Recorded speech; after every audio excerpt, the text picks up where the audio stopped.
Hi, this is Keena Kim with PivotalDiscovery.com here with George Socha at the 12th Annual eDiscovery and Records Retention Conference held by Thomson Reuters at the Ritz-Carlton in San Francisco.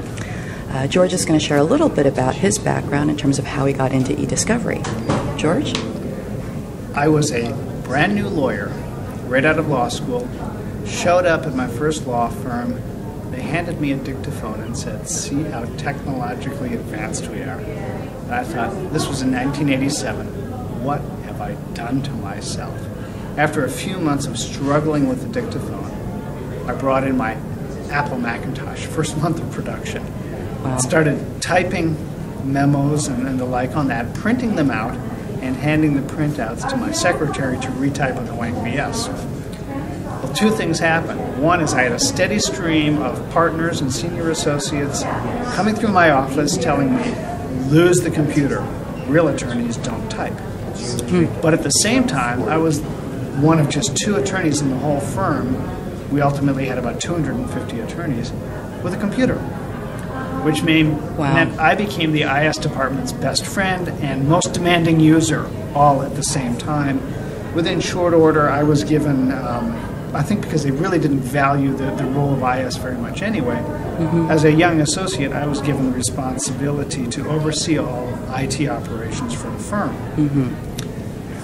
Our IS director got hired away by a competitor.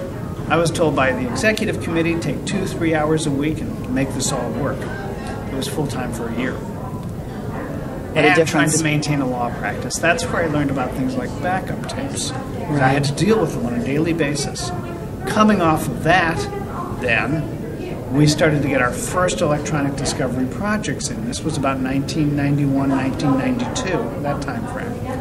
Well, because I was the lawyer in charge of IT, because I had a computer on my desk, because I was involved in litigation support activities, again, because I had a computer on my desk, I was told, go deal with this stuff.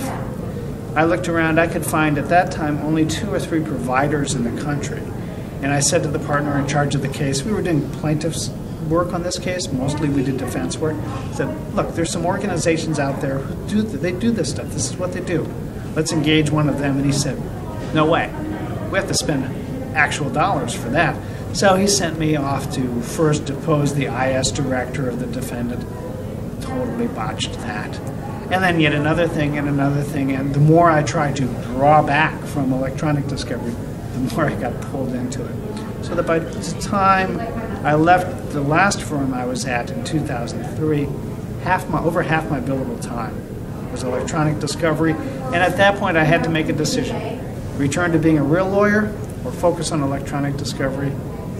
I went with the latter choice. Right. Thanks so much, George. Thank you.